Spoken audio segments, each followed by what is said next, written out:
tere õhtust, good evening, tere tulemast järjekordsele residentuuri sarja üritusele EMA juures. EMA siin siis tähenduses Eesti Elektroonilise Muusika Seltsi ansambel. So welcome to another residency, open residency, public residency, together with ensemble from Estonian Electronic Music Society. Ja täna õhtul on meil teemaks siis ruumiheli. Ruumiheli muidugi on temaatika, millest võib rääkida vägagi pikalt ja vägagi põhjalikult. Loomulikult selle lühikese aja jooksul, mis meil täna õhtul kasutada on, ei saa me seda katta, seda teemat ammendavalt, aga me tahaksime just rääkida seda või avada seda teemat seoses siis konkreetselt meie ansambli võimalustega ja mõningate uute rakendustega, mida siis Teet ja Tarmo on ansambli jaoks valmistanud. So today's subject will be, and the lecture will be in English, no worries.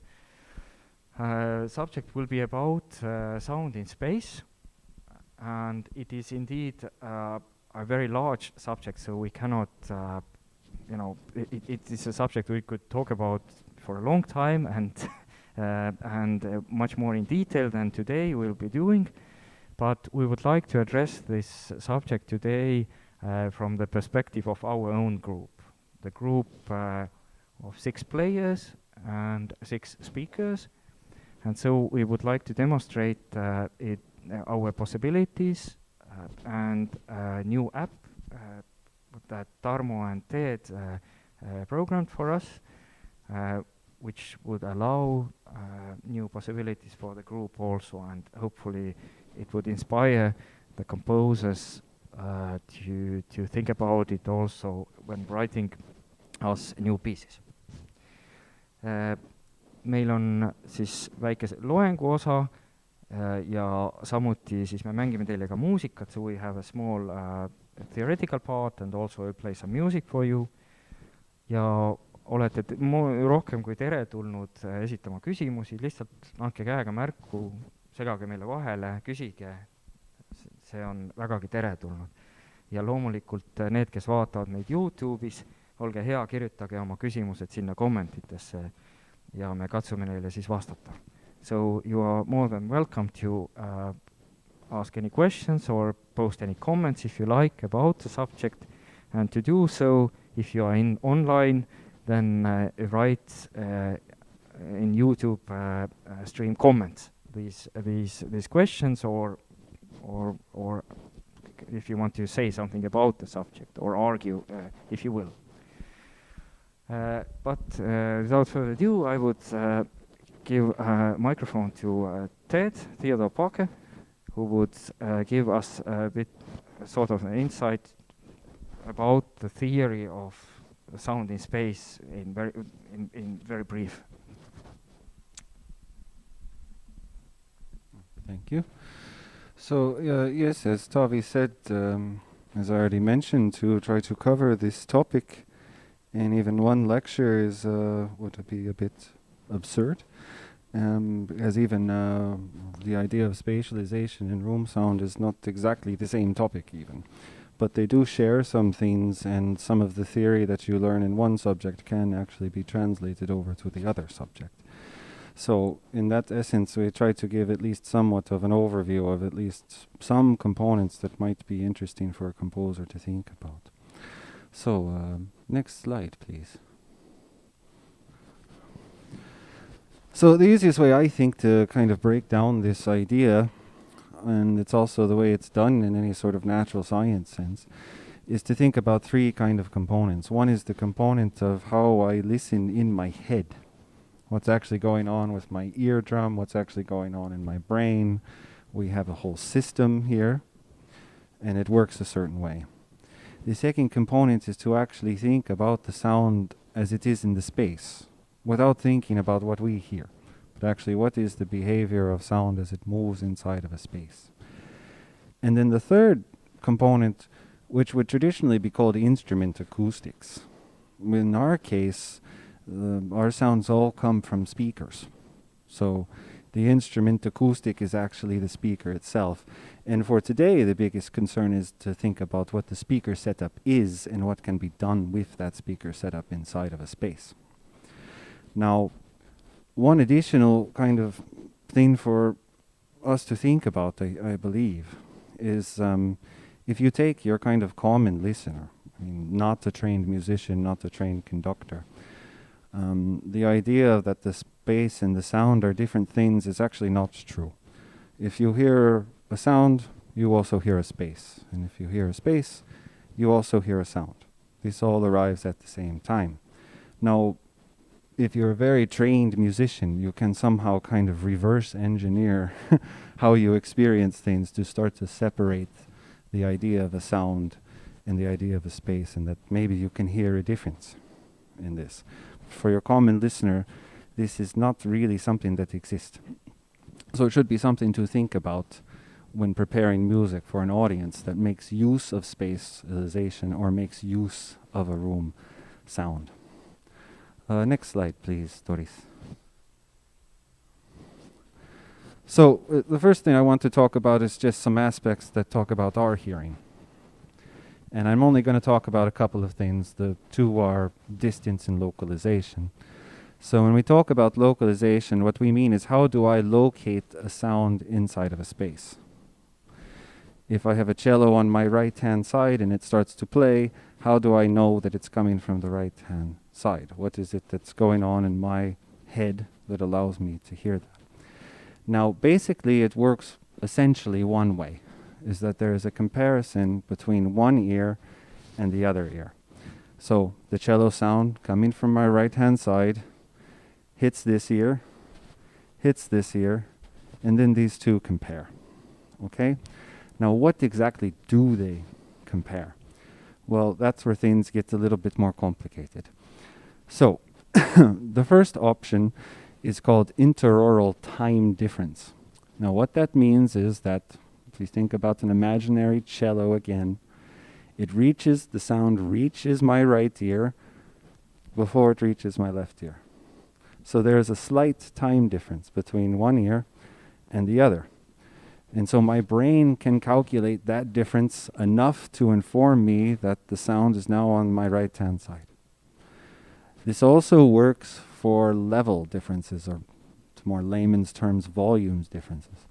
So if the sound of the cello reaches my right ear, it's going to be slightly louder than when it reaches my left ear. And my brain uses this information to compare between the two.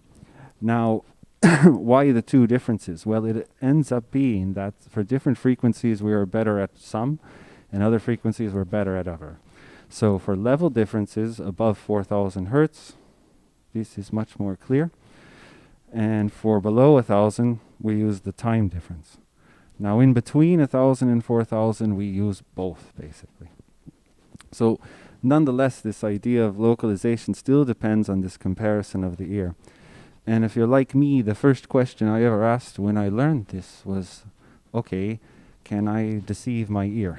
Can I convince myself that the sound is there when actually it's over there? And actually, yes, it is possible. We will talk about this in a bit of a second, actually, how this might be possible. The second thing that I also considered was, well, how many sound sources can I localize? Is it 3 or 4? Is it 60? If there's 60 sounds around me, can I tell where all of them are in the space? Well, this is not an easy answer. If you take someone who has nothing to do with music, doesn't really listen to music, doesn't really listen even. There are people who exist probably. They cannot actually localize a ton of sound in a space. Maybe 3 or 4 they can tell, maybe 6. But if you take the conductor of an orchestra, someone who's actually trained themselves to do such a thing, they can localize several sound sources in front of them. So there is this curious feature about human listening, actually, that sure, we have some sort of biologically machine, you could say, but we are also somehow able to kind of train ourselves to go in strange places with it. So it is also something to consider when working on a composition. How many sound sources are you actually demanding of your listener to tell the difference between inside of a space. And how do you communicate that? Next slide, please. So, when I first mentioned this, I talked about it abstractly, but if we think about the sound in an actual space, like the space we're in now, it isn't just the sound of my voice reaching your eardrums, or for those of you at home hearing it through headphones. It's also the sound that's bouncing off of the wall that hits your eardrums. And this is confusing, because you think, okay, I hear the sound from his voice, but I also hear the sound bouncing off of the wall. How does the brain know which one is the real me and which one is the reflection of me, actually? And the current theory is, and it is just a theory actually, is that our brain takes the first one that it hears. So if you hear the sound of my voice first, the direct sound from my voice to your ear, and then you hear the reflection after, then the location information is my voice directly to you, not the reflection. This is where there's an opportunity to actually cause confusion for the brain.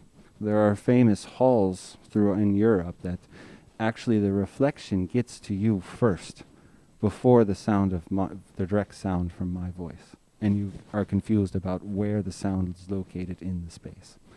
So this is known as the precedence effect. The first sound wave that hits your ear will be the precedent sound wave. All reflections after that are used for communicating spatial information about the space that you're in. Okay, next sound, or next slide. So that deals with the idea of location. The kind of second idea that we can talk about in reference to spatialization is the kind of concept of distance, or how close something is to me or how far away something is from me. And I can say that actually a lot less is known about distance perception than is known about how we locate the sound. It's quite a bit more complicated. But there's at least 4 things you can kind of keep as a general rule if you want to work with kind of creating distance or depth perception inside of your composition. The first is the kind of ratio between the direct sound and the reflected sound. So if I have this imaginary cello player next to my head, and I move him very, very, very far away from me. I can't in this room, it's a small room, but let's just say I can do it, Then he's so far away that this direct sound from the cello gets quieter the farther away he goes, and the reflections become stronger. So then I depend on the balance between that direct sound and the reflection. So if you're working with some sort of kind of reverb tool inside of a DAW, you can actually simulate distance by balancing between your dry signal and your reverberated signal. The second, which is pretty much obvious to anybody who thinks about it, is just the loudness. Things that are closer to us we generally think are louder. Things that are farther away we generally think are quieter. That's just you can test your own hearing for that. The third, and this is probably the easiest feature to simulate inside of a composition or inside of a speaker array, is that distant sounds tend to lose high frequencies. High frequencies don't have a lot of power, they can't travel very far, and so therefore the farther away the sound is, the less high frequency components will be in the sound. So filtering out high frequencies can also create a sense of distance in a sound. And the last, and this is also something you can test out on your own when you're walking home, is movement perception. Generally, if something's very close to us, we can hear it moving. If you tap your fingers next to your eardrum and move your arm around, you can hear quite well how it moves. But if you start to move it away, your ability to tell the motion gets worse. So generally, very, very, very far away sounds, we don't hear their movement. We just hear the general space that they're in. So we're not particularly good at perceiving motion for distant sounds. So these are kind of the 4 key things to keep in mind if you're trying to create a sense of distance amongst the speaker system. Next. So with that said, that was a bit about what we hear just inside of our own head. But then what about the kind of conditions of a room, and how does this actually affect the sound? And again, it's another very deep topic that we could spend hours on. But I just give a short overview of what the kind of variables ought to keep in mind. So, room acoustics, we're talking about the behavior of a sound in a room. And we kind of got three important concepts that we should kind of keep in mind. One is the direct sound, which I've already referenced. This is the sound as it travels from the sound source to your eardrum, without any reflections, without any influence from the room. The second are early reflections. These are referred to as the first reflections that occur in the space. Generally, they're thought of as existing anywhere from 5 milliseconds up to 80 milliseconds. This is a rough range. And then we have the reverberation field, which is when so many reflections occur that speaking about any particular individual one would be somewhat pointless. So I think it's good to have a kind of rough visual idea of what this actually looks like. And if we could have the next slide, please, Doris. Yeah. My favorite is the gun shooting the man demonstration. This is famous amongst acousticians. Everyone who works with acoustic has seen this. It's still quite funny to this day. But actually, originally, many years ago, a kind of gun was used for measuring reverberation time. Just gave a small pop, and you could measure how long the sound lasted in the space. So the reason for a gun is not because of some morbid thing about shooting people. So this shows us already that we have a bang. The direct sound travels from the gun, hits the person who's listening. Now, it's important to keep in mind still that the distance that person is away from the sound, the quieter the sound will be. Sound gets quieter as it travels between the source and the person listening. So then the next one, next slide, please. But the direct sound doesn't only travel to your ears, it also travels to the wall and the floor and the ceiling. And the sound meets at that surface, and two important things happen right then. The first thing is part of the sound actually gets absorbed into the material. So it depends on what type of material the wall surface is, how much of that sound gets absorbed. So that means that the reflection that comes out bouncing from the wall is actually going to be quieter because some of the sound energy has been absorbed. Secondly, what aspects of the sound get absorbed depends on the material as well. So you could think of materials absorbing sound almost kind of like a filter. Not all frequencies pass through, right? And this ends up giving a lot of impressions to the person who's listening. So for example, if a lot of high frequencies get absorbed by the surface, the first reflection, then it can give the perception to the listener that actually they're in a very kind of dark space. And the space is very kind of not very bright. And this can cause clarity issues. Speech would be a problem in that scenario, understanding what people say. So these early reflections actually determine a lot. If not very much of the sound gets absorbed, let's say just a small percentage of it, then the reflection actually will sound like an echo. So anyone's who ever been in a place where they've heard natural echo, something actually echoing back at you, that's an early reflection that doesn't get absorbed enough by the surface, and it just bounces back at you. That's what's happening there. Okay, and then the next slide. So as these early reflections continue to bounce all around the room, there's so many of them that we actually have the sensation of being inside of a sound. And this is what we call, acousticians call, a reverberation field. Okay? And so literally it looks something like we see in this photo, where there's just so many reflections going around the listener that any one reflection doesn't cause anything, but several give the impression that you're actually inside of a space.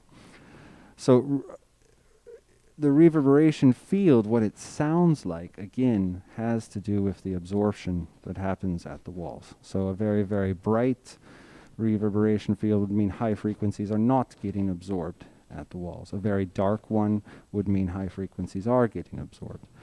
Now, it is a strange concept to talk about what is a good reverberation sound, because every space is drastically different. In fact, they've attempted many times to recreate famous acoustic halls in Europe, and almost universally every time they fail, because there's just so many elements involved that it's very difficult to calculate.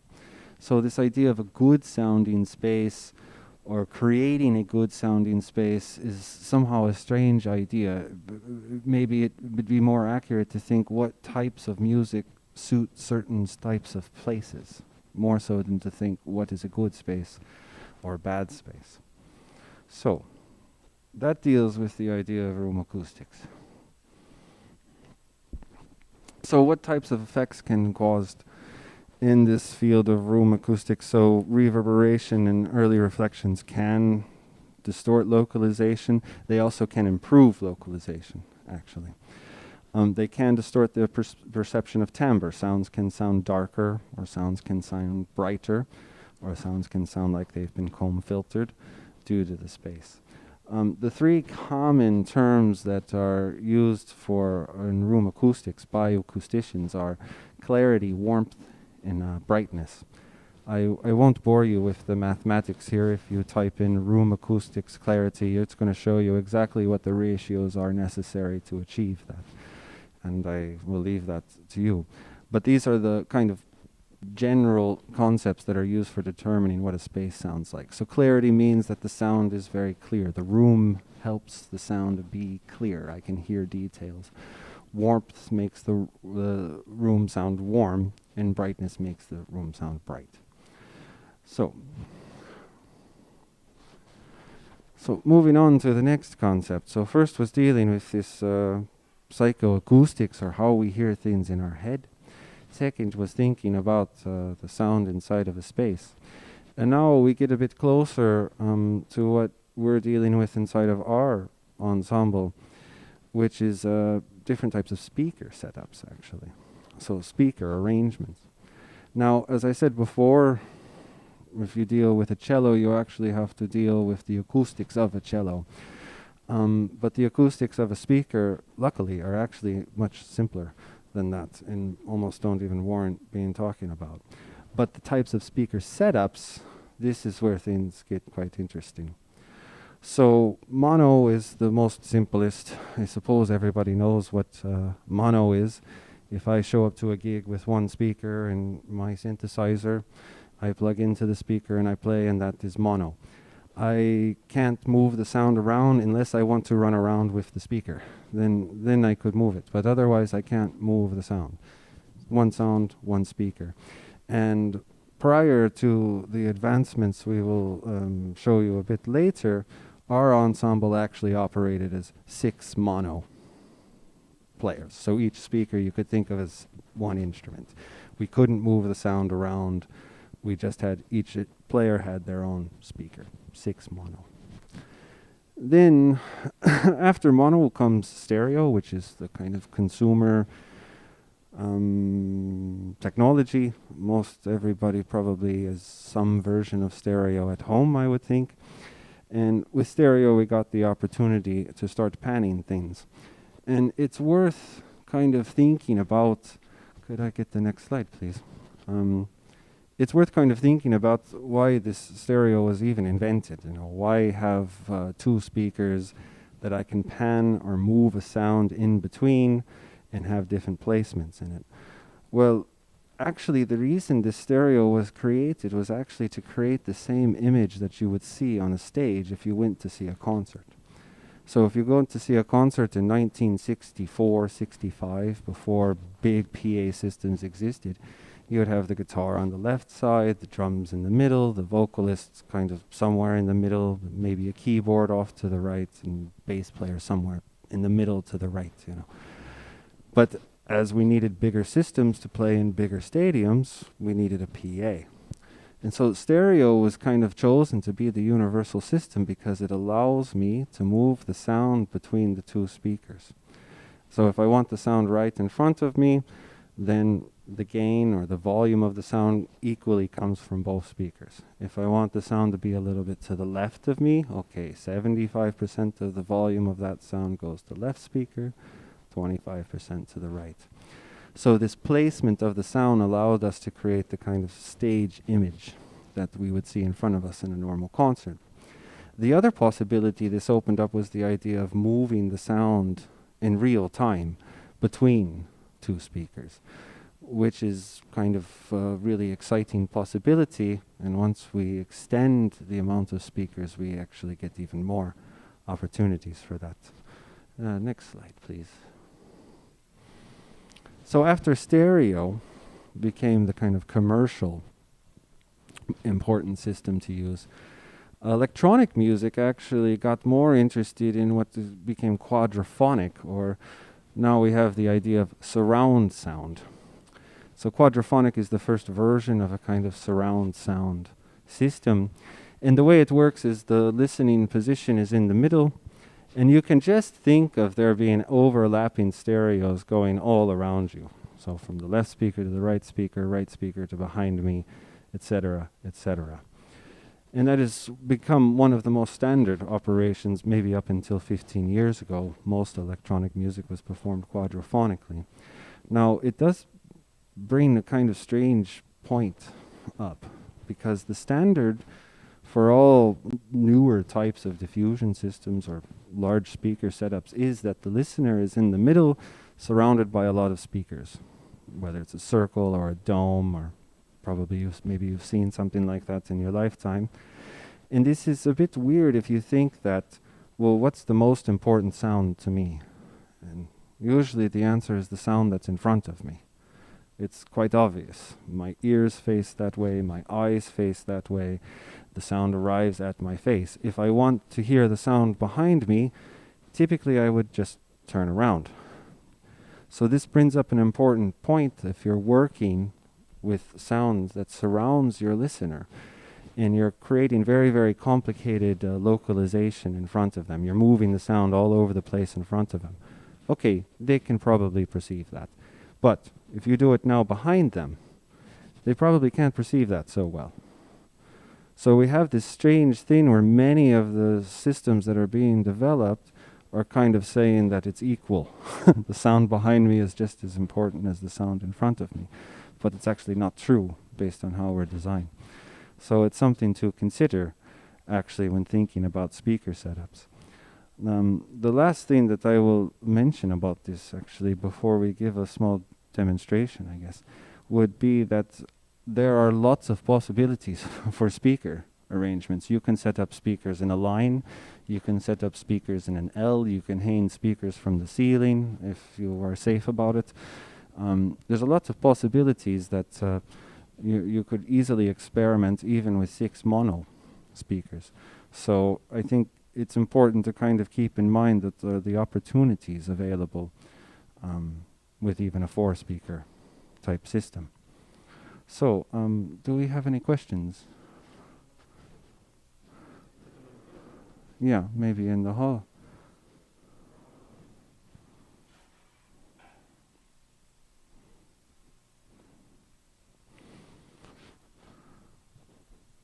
Okay.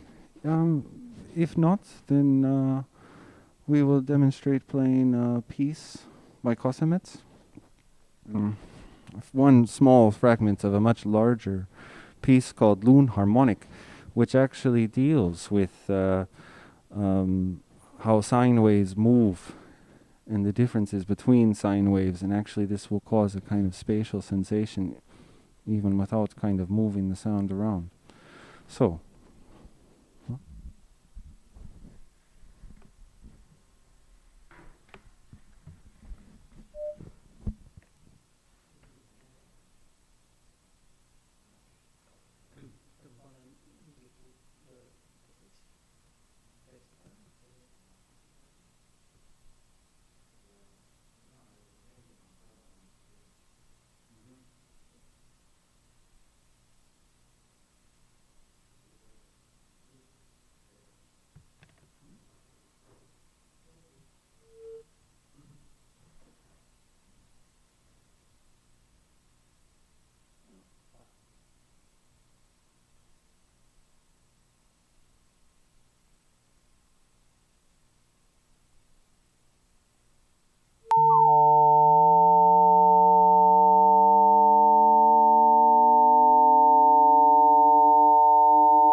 and tere õhtust. Thanks for coming and thanks for watching.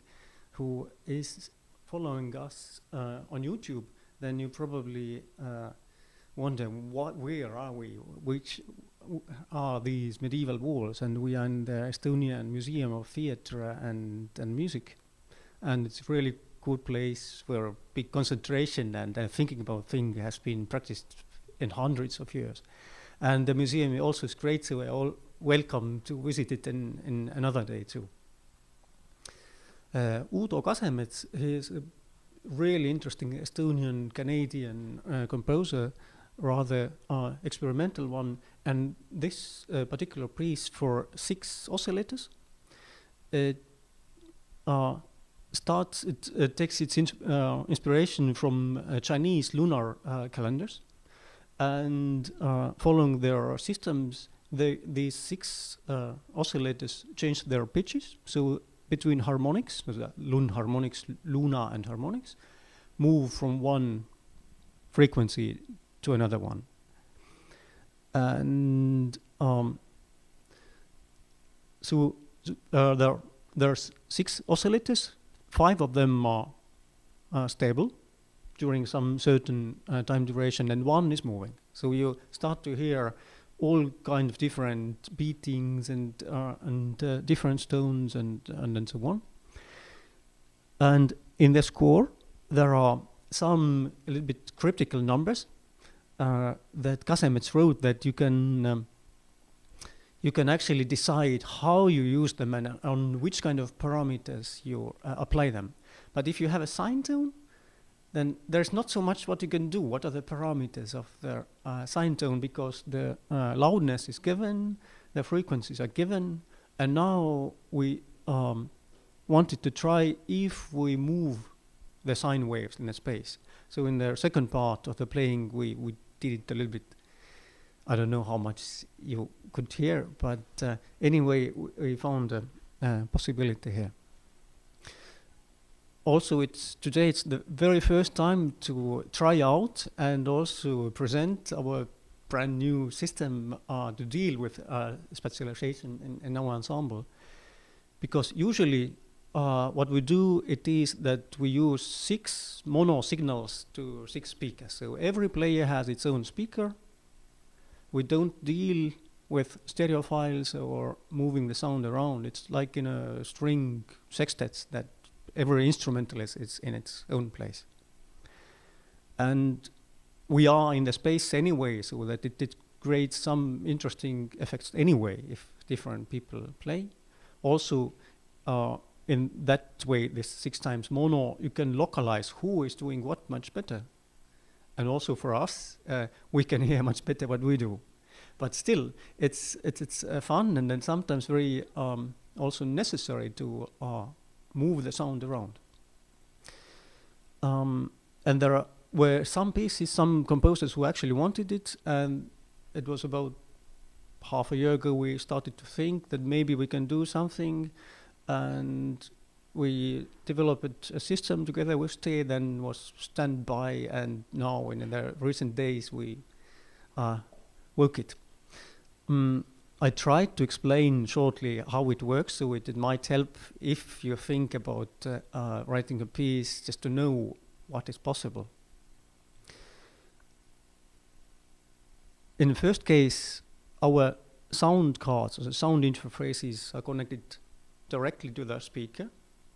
There's only one cable, only one channel is going to the speaker in the normal case.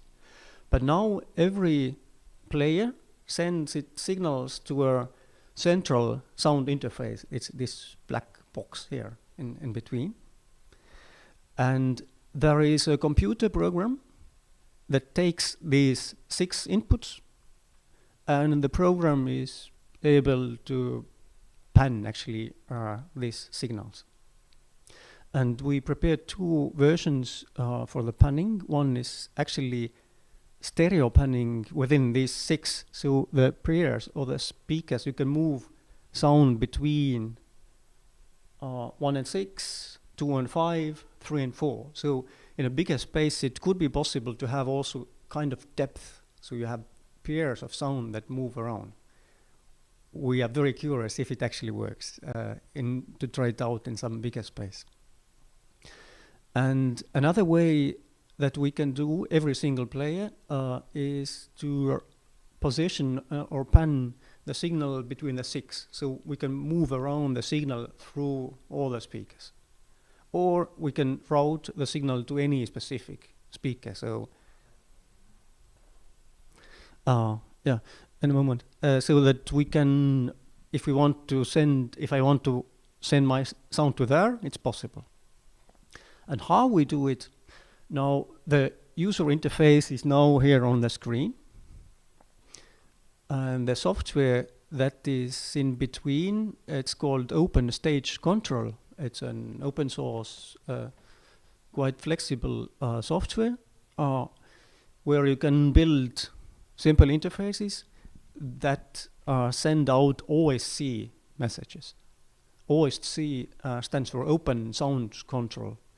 And basically what you do, you send a quite simple message with a name and then some data to some program that can do something with it. And here you can see on this interface, first we can choose which player we want to control. It's usually it's myself in my case, but also today we need sometimes that somebody is very busy and someone else can move your sound if you are, if it's needed.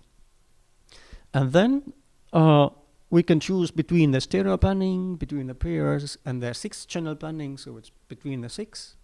And there is one slider, so we can move it left, right, or in the semicircle. And then we can route the signal to any given speaker.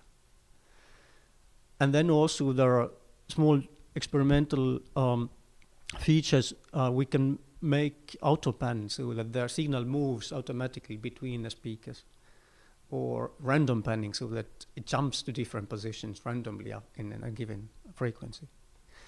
And yesterday when we tried it out here in this space, and actually it was, wow, nice. And somehow it gives actually some depth. So it's a little bit different perception than playing 6 times mono.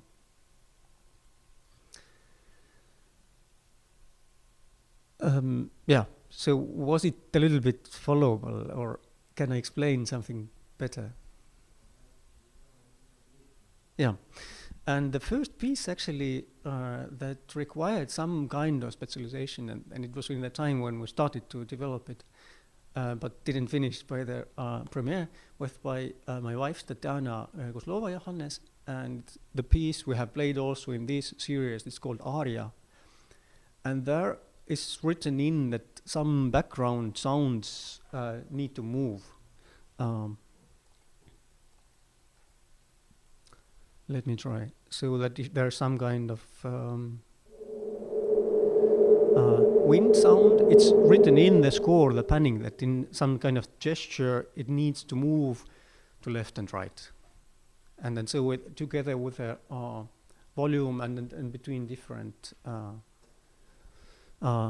players, it creates some kind of living background, and then there are the solo voices in between. Please.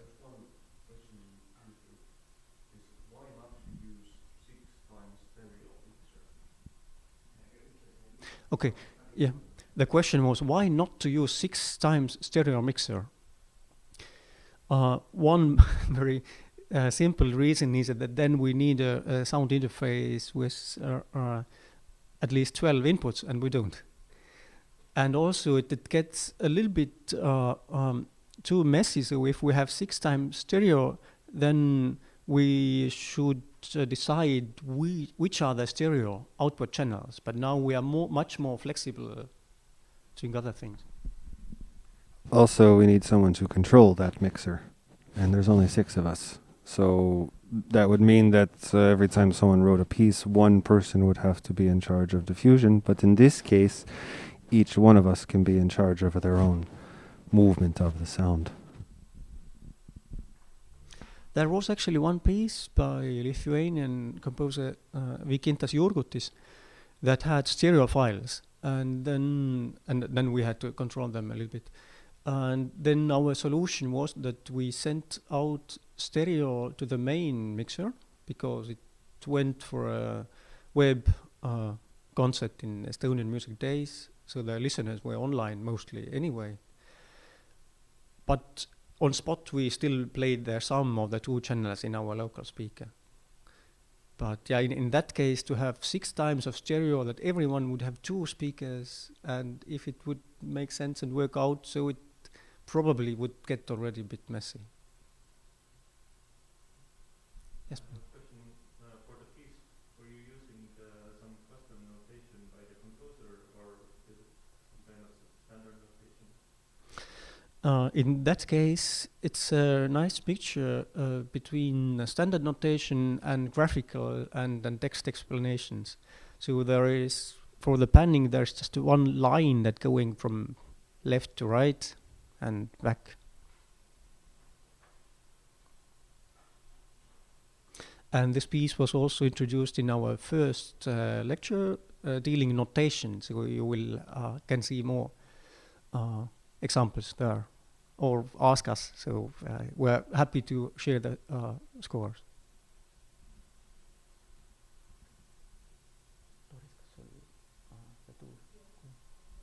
But then, just as a very short example, we tried to move this the wind. Me and Doris as 2 of the background players. So just a very short demo.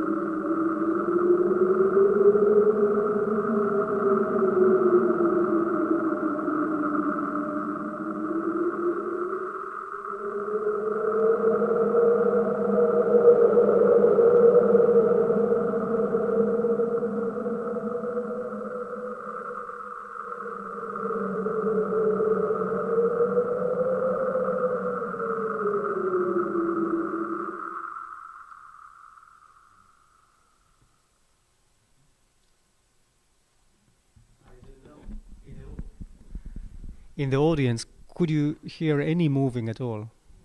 Yeah. Okay. That was the idea by the composer. So, a question? Continuation to the same question is that what about automation? The question was, what about automation? It's not there more yet. So there is this autopan that we as players we can choose which is the frequency. Then the sound starts to move back and forth.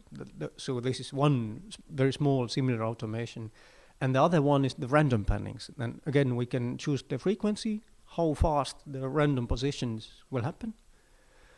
And that's what we have now. But as it is OSC, so everything is open and it's possible to develop in different ways. And also it could be part of the composer's material to actually prepare these automated OSC signals. Because it could be related to the our weekly course. And what Davi said, that it could be also related to our V-click, our visual click track system, that it is theoretically possible to also send some kind of signals according to a very certain moment.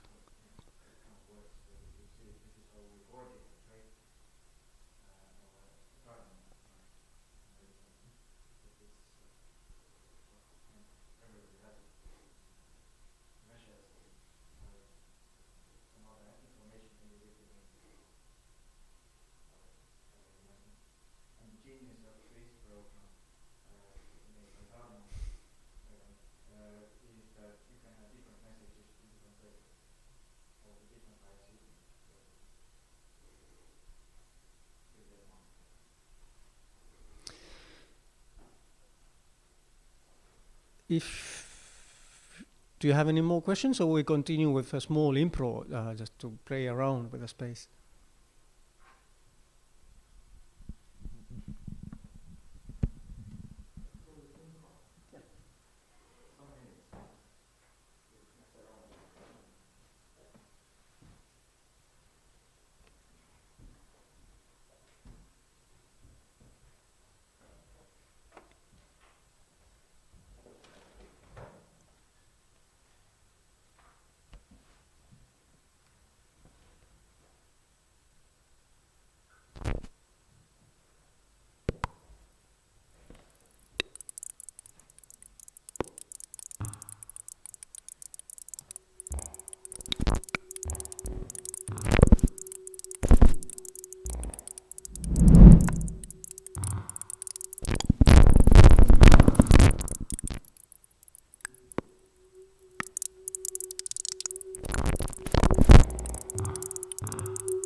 What did you hear?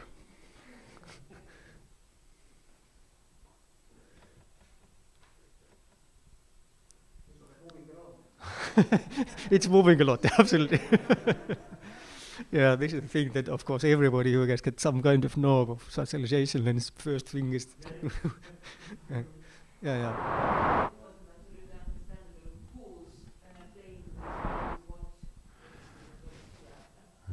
Yeah, one thing I would recommend against for composers writing for us, although, yeah, you do what you want, but very commonly when having a student who works with spatialization the first time is they want to spin the sound around the listener as fast as possible. And that is a quick way to make people throw up, you know. So there is some things to consider about this, actually. What you might think works in the abstract and what really works in terms of perceiving it is not the same thing necessarily. Yeah, a question?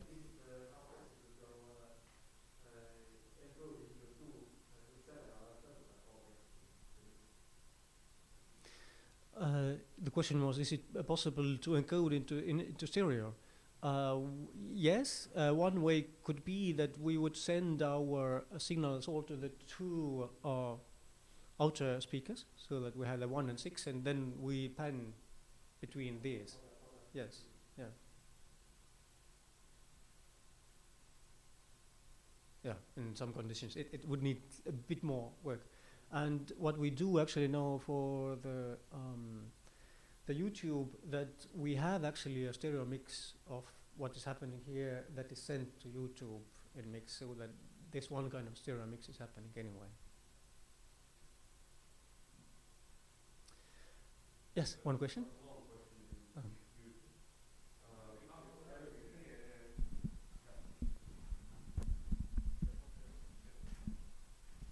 All right. So with the complex spatial sound systems, the position of the listener usually becomes very important, and this creates a lot of problems. One, the live players cannot properly monitor what the listeners hear.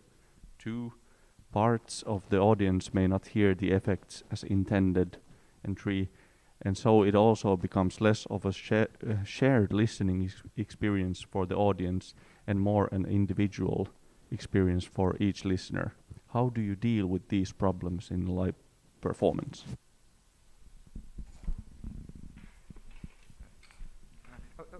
If I may comment for a minute, we just talked about it in the rehearsal, basically, because discovering this new system of specialization, we of course immediately realized these are exactly the first problems. You know, first of all, like Ted already pointed out, if we talk about already a quadraphonics, you know, it's very difficult to achieve the proper quadraphonic equal quadraphonic situation, right? Or we have to measure it very carefully just to try to equalize what is going in the back and what is happening in the back and so on. All that said is that we could imagine about some kind of ideal position in the audience, but I think that most of the cases it doesn't exist really. If we have more audience than, let's say, 5 or 10 people, right?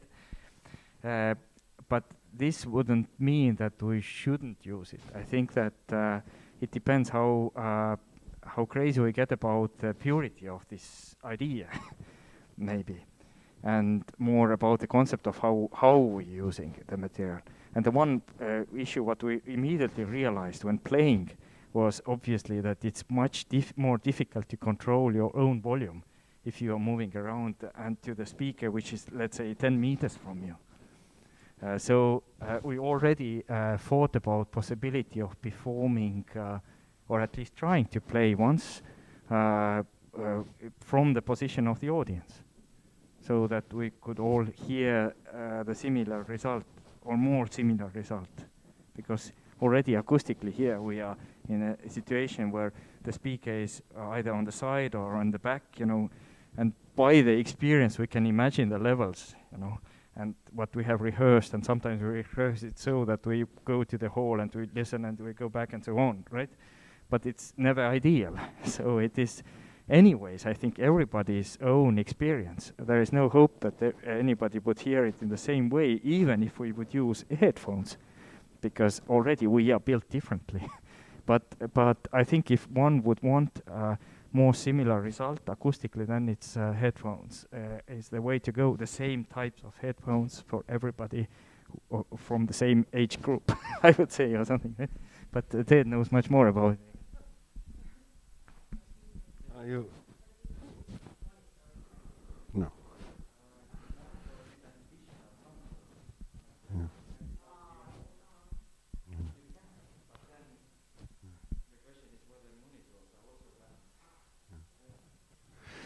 Yeah, adding more monitors to the situation, I think. Maybe you've noticed a lot of cables on the ground already. We have discussed one possible solution is that we each have our own in-ear mixers, but this solves the problem for us, but it doesn't solve the problem for the audience. Although, I mean, back to this question that not everybody gets to experience the same thing in the spatialization. Well, that's true for any concert hall, isn't it? I mean, if you sit in the back of a concert hall, you're not hearing the exact same sound that someone who's sitting in the front of the concert hall is. So this has never been egalitarian situation, the concert hall. That is kind of a myth. It's never really existed in the first place.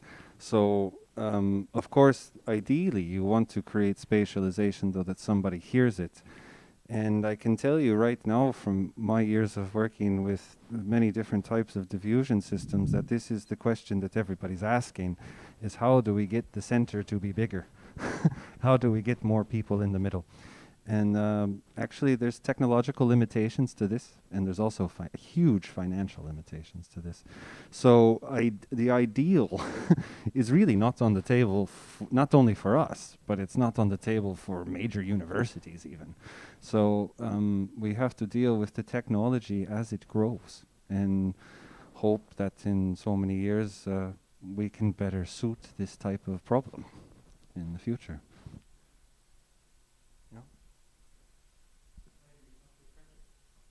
For me, it's not so tragic.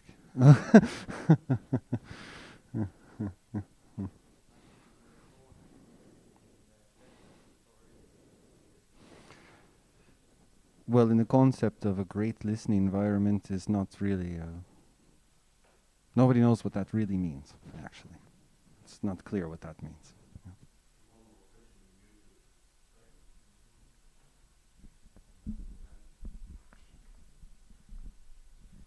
But why not to use some food or other controllers for spatialization? What about spatial or stereo effects?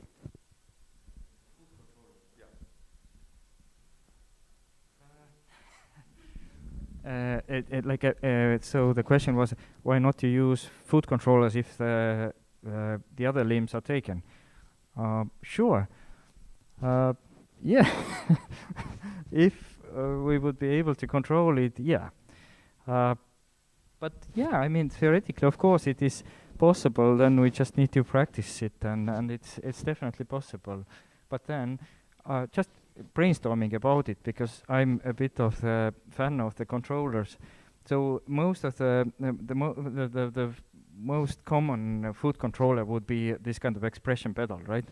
And so if you put the expression pedal, and then you would think that, okay, the upper position would be left and the down position would be right, or something like that, and then you would want to put it into a third or the fourth speaker suddenly, it would be quite difficult to control. Of course, you could then think of some discrete controller, meaning that it's a switch on-off kind of switch, and then you could program it to go to this or that speaker. This, I think, could be doable. Or you could also program, probably, I'm just brainstorming, thinking loud, that you could, let's say if I switch number 3, then it goes with a certain time, goes to the number the speaker number 3. I think it's doable, but at the end, I think it all comes down to the idea what the composer wants, and whether it should, how precise it should be also.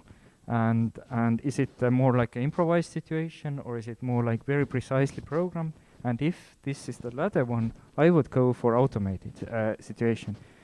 If the timeline is fixed, then probably it could be programmed that the sound is moving with a fixed timeline and our click system to a certain speaker if it matters a lot to the composer, I think. This would be a most practical situation. If it's more improvised or choice of the performer, why not to use a foot controller indeed?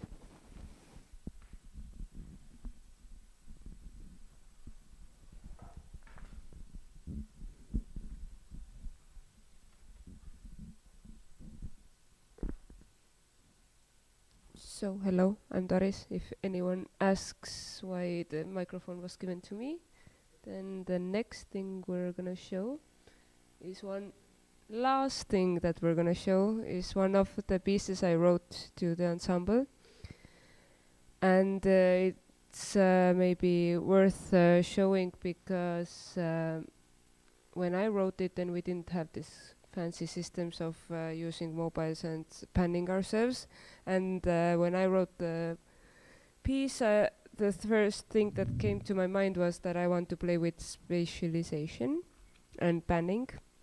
And so the piece is called Majakas, which is lighthouse in English. And what I wanted to do was this effect of almost like standing in the sea and the waves coming through you, like as a listener who sits in the center. So if you're sitting on one of the sides, then it's just passing you by. So on the notation, you can also see that it is kind of written in a way that you see that if you're in the middle of the lines, then it's like the sound is passing through you, taking into account the effects that Ted talked about, that how the frequency and how the loudness should be written in this case. Well, I didn't add any filters or anything, but yeah, I used simpler media.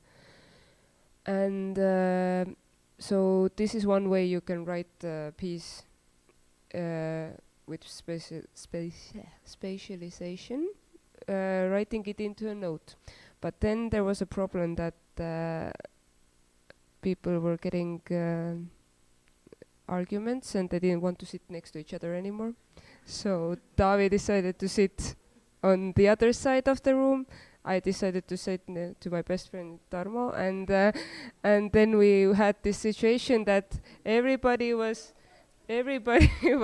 sitting in a wrong place, not according to this note, and we did this thing that we routed the speakers, that we didn't listen to ourselves to the speaker that was behind us, but we were routing it with the cables.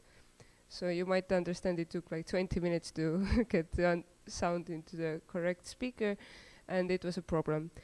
So now we have this fancy system that you don't have to route them physically, but you can actually take the Tarmo's app, and I'm in the app I'm choosing that I am Doris, because I am, and then I'm choosing which kind of the speaker I want to be. In my case, I'm actually the speaker that's behind me, so it's the easiest for me to play. But for example, for Tarmo, he's sitting in place 3, player 3, but he's actually 6. So he's actually listening to himself there. And it actually causes a problem that we do not listen to ourselves, the problem that was actually asked, that we do not hear ourselves. So very often what might happen is that you are playing the sound, you do not know how loud it is, so you're just physically, like you know that your volume button, when you put it to the maximum, then it's like maximum sound, and you see you have to play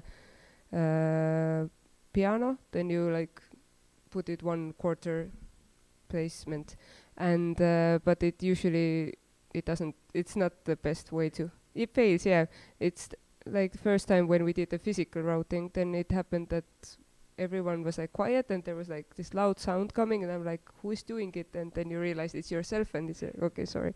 So this is very interesting try now. We tried it once, it was a bit of a failure, but let's try it again in a way that we are not sitting according to the players that when I wrote it and when we first played it, then we were sitting in right places and it was easy. Today we're sitting in a wrong placement, but the sound comes from the right speakers in a weird dynamics. And I'm also trying to play around. So first, when we did it, we only had this sound coming from your speaker, everything. But there is one place in this piece that maybe needs some movement. So we're gonna try this out. Also, the guys who are busy playing are playing, and the other players are routing them. So let's see how it's gonna end up. Nice hope, yeah.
Thank you.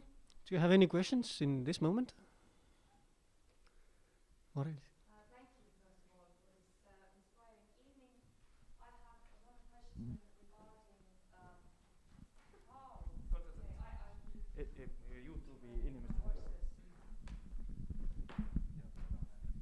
First of all, thank you for this inspiring evening. I was just wondering how or based on what criteria do you divide the parts of the piece, or how do you choose which player will take what part in these compositions?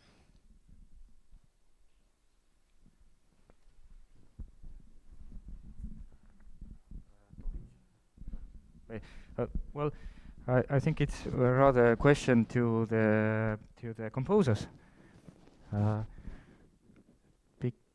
because some composers already know our strengths and weaknesses, and then they write some passages playable to some to some people, and the others are good at some other techniques, and so they think of them. But this piece, I think Doris can comment it better, but I think all the parts were equal here. And so the sounds which we used were basically from the same root to everybody. So there was not so that the one part would have been more complicated than the other one. At least in this case. I don't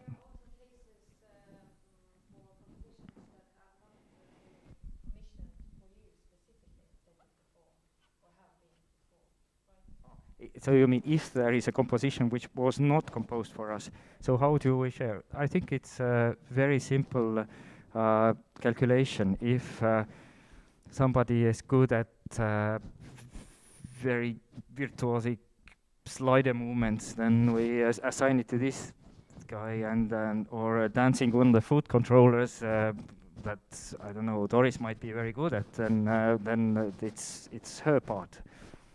And you know, so this is I think we just calculate our strengths and weaknesses, and this is how it goes. But sometimes, for example, when we played this Grünberg program, Sven Grünberg music, I think it was interesting for us also to challenge ourselves to do things that we were not used to do sometimes. Like I remember Eke showing up to the rehearsing space with a very worried look hours before, practicing some parts from Naxitralli animation movies, you know. And I think this, I'm sure he discovered a lot doing it.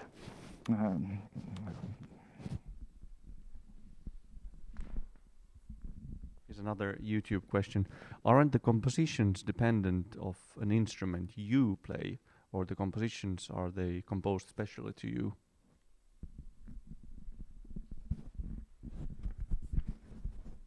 There are both possibilities are there.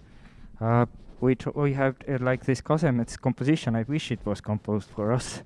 This the first one we played, but so we try to pick up pieces which are not written for us particularly, which we could do with our instrumentation.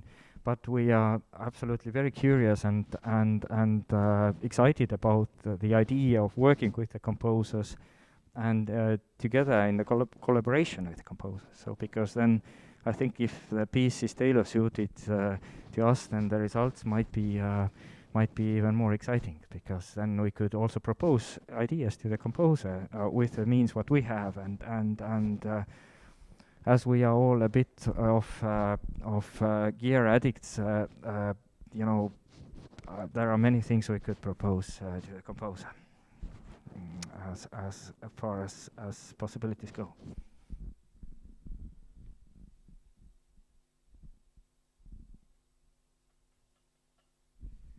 But if there are no more questions, then we would finish here our meeting. Aitäh kõigile. Thank you everybody for attending here. It was pretty crowded in this medieval tower. And I hope there were people also online. And you're very much welcome to visit our next meetings. The series is also designed with our friends from Latvia and Lithuania in mind.